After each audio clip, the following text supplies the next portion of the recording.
we are doing everything all by ourselves right now because I love our neighbors.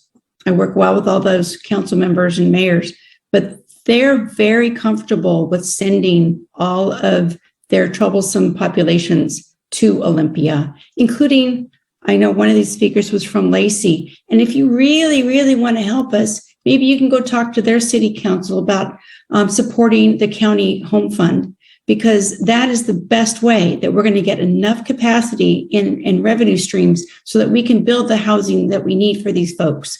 And as well, they're not partnering with sheltering. All the shelter beds in the whole county are in Olympia because no one else will do that. And they could even do a tiny home village, and they're not doing that. They're doing zero. And so if you want to help us, you can go to Tumwater and Lacey and ask them to start with a tiny home village like Plum Street. We've toured them through all of these. I'm sorry, I'm getting really emotional because it's so frustrating that it all lands on our shoulders and we take the hit again and again, and our businesses take the hit again and again. So that's something that you can be proactive about as well. And I think I'll just leave it at that. Hey guys, check this out. What is it? Is someone in?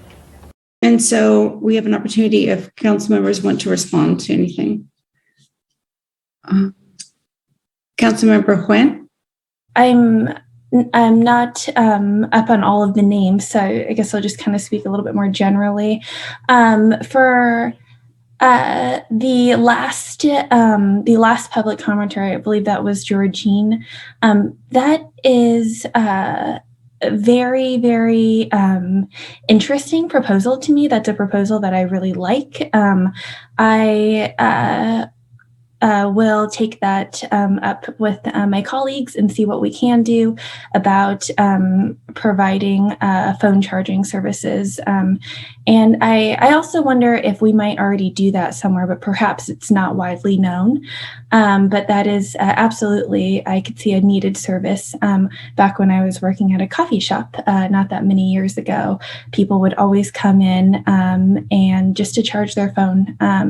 Access to electricity and then as well as Wi-Fi is really important. And I would say definitely a survival need. So that is something that I will look into. So thank you for that. And then as well for folks that have joined us tonight to comment about the moving of the mitigation site with concerns about what the quality of this new mitigation site would be, as well as the proximity to schools. I would invite everyone to please join in on one of the community conversations that our city manager will be leading. And Jay, if I might just pick on you for a second, when will that information be available as far as registering to attend one of these meetings and learning more about the project? Or is that already available? If Carrie or Kim are available to pop on and share when they're going to launch all of that out.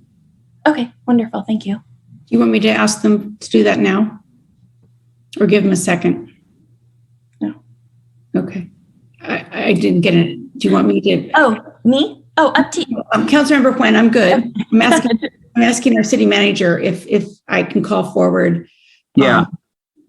I was thinking if one of them could pop on a screen here real quick and just give an update on when we'll get the information out about the public meeting on the 8th. I'm looking to see. If they're not immediately available, I can move on and then they can pop in when they can. How's that? Yeah, I don't see them on screen, so I will get that information out to council members, but it's all coming out very soon.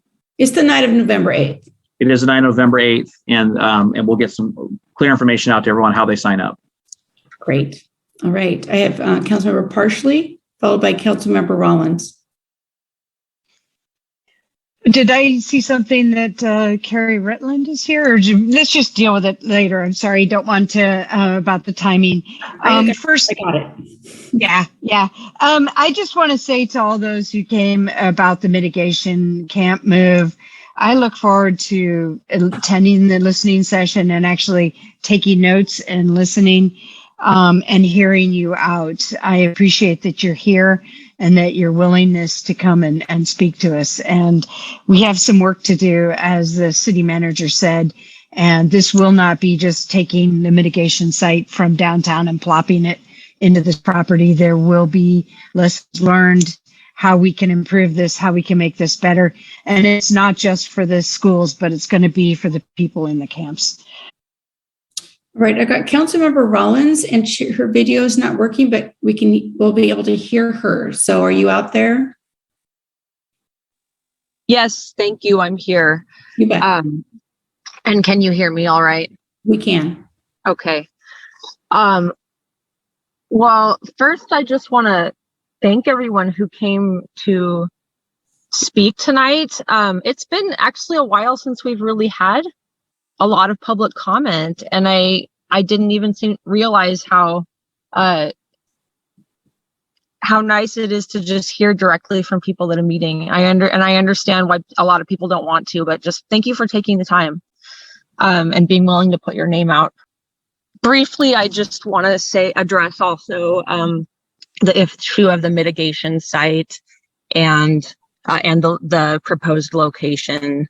And just to say, I agree with everything that was said. I think that while I support the location, I think that we absolutely have to do better than we've done before. And I think every kind of new iteration of this experiment of how do we get out of this situation with so much homelessness that's been decades in the making, as we each time we get a little bit more courageous with each other and able to be more honest. And I believe that a site can be successful as long as we are all talking with each other and not about certain groups of people.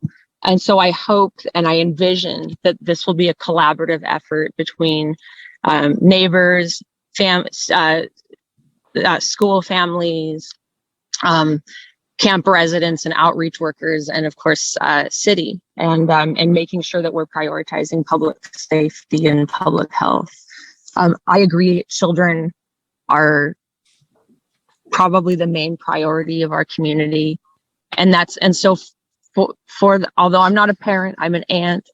I think for that reason, that's why it's important to continue down the path of improving on our current situation, and also being bold in trying new things, because part of why we are in this hard spot today is because previous generations kept kicking the can further, and I don't want to kick the can to the children's generation. I don't want them to be dealing with this in 30 years.